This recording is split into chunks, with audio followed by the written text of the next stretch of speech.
Okay, I think I fixed the problem with the mic.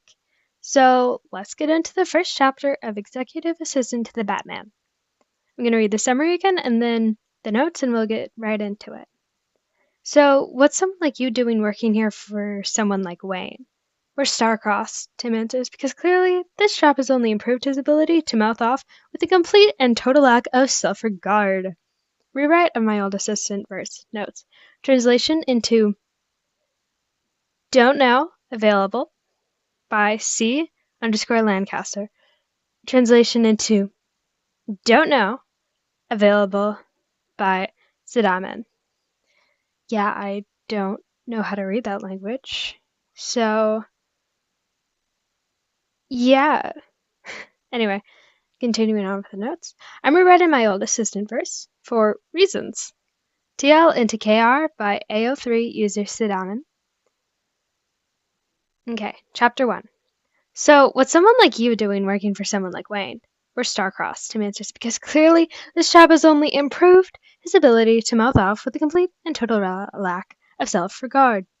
The Red Hood throws his hands up in the air, gesticulating somewhat wildly with his knife, and Tim would be more worried about his own safety if he wasn't running on this third consecutive day of sleeping at the office and covering Mr. Wayne while he quotes, goes on a sandboarding trip.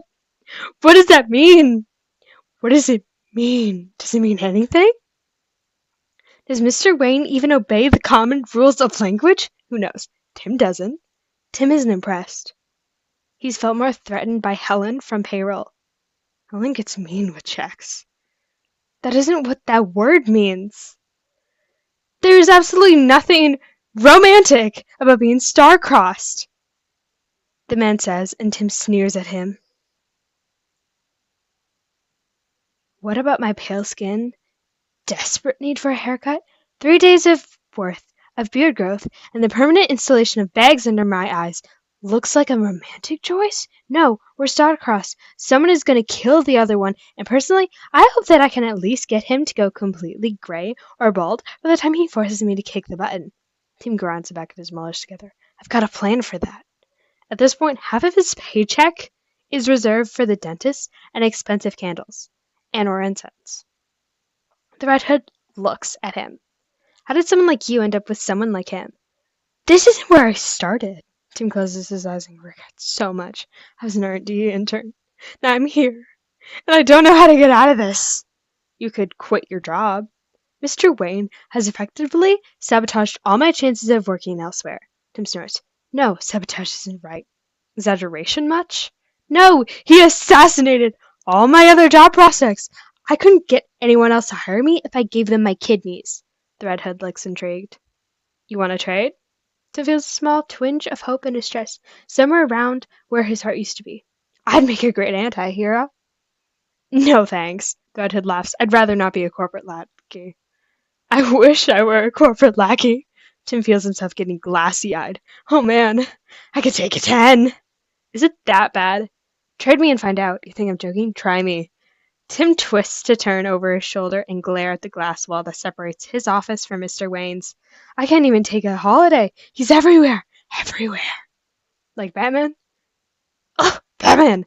That tool hit me with his car. I hope someone slashes his tires. There was a time where Tim liked Batman. Tim now knows the man underneath the suit, and Tim's had to make excuses for that man for. Tim gasps softly. What? The Red Hood looks around. I've been here since I was 16.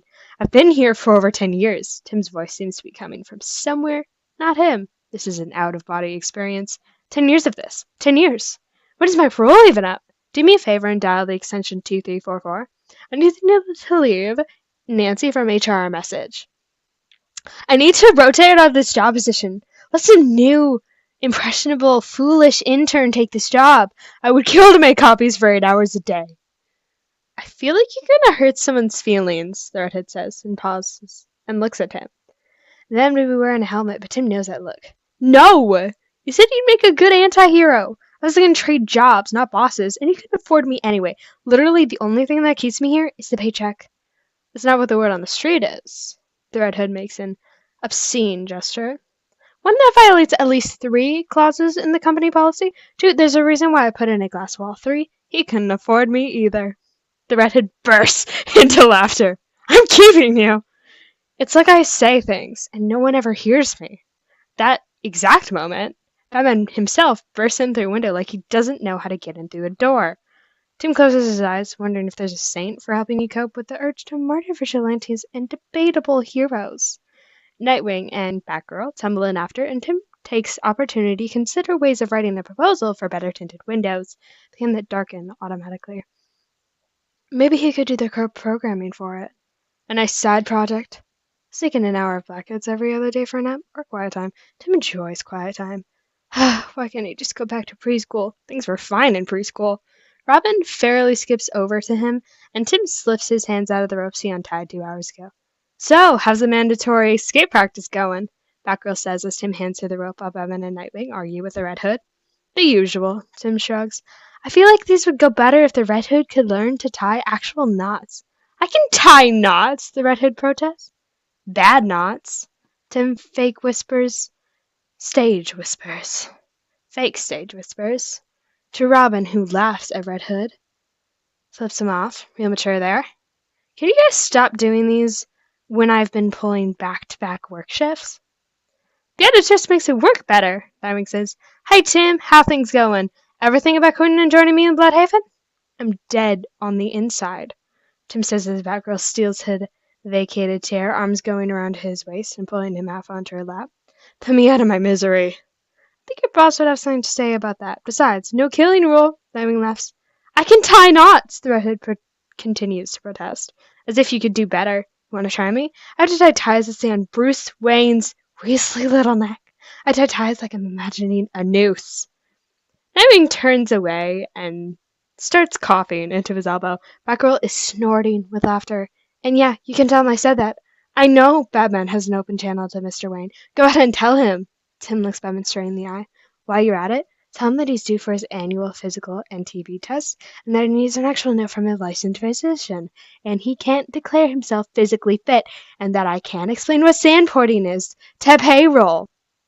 Tim stands up quickly, gathers a pen and a series of folders from one of his desk drawers. In fact, while you're telling him that, tell him that I'm going to give myself another merit increase if he doesn't show up to his board meeting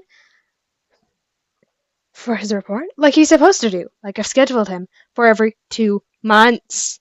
Tim marches over to Batman and shoves the folders at him, flipping the first one open, and have him sign here, initial here, the information I've typed in here, in this folder, sign everywhere I've highlighted in yellow, initial everywhere in blue, date in green, thumbprint in pink. Tim smiles. Batman attempts to etch away, and Tim delivers the finishing blow by shoving the pen into his hands and closing the folders.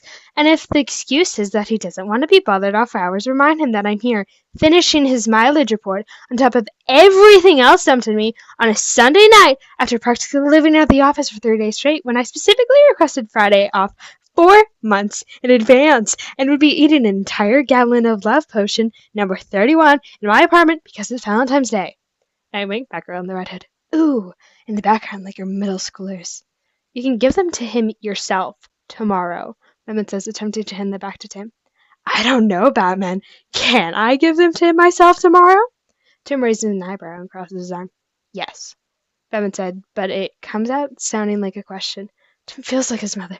Is that a question? Will he or won't he be here tomorrow? Yes, he will be here tomorrow. To sign, date, initial, and thumbprint these papers? Yes. And to sign on my merit increase? Yes. Is that a question? No, he'll be here.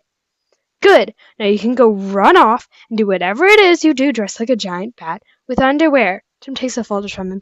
I'm going to be here for the rest of my life, slaving away for an ungrateful Ken doll with nicer teeth, because they're false teeth. They're false teeth. I've seen his dental records. Almost as bad as mine. I can almost respect that.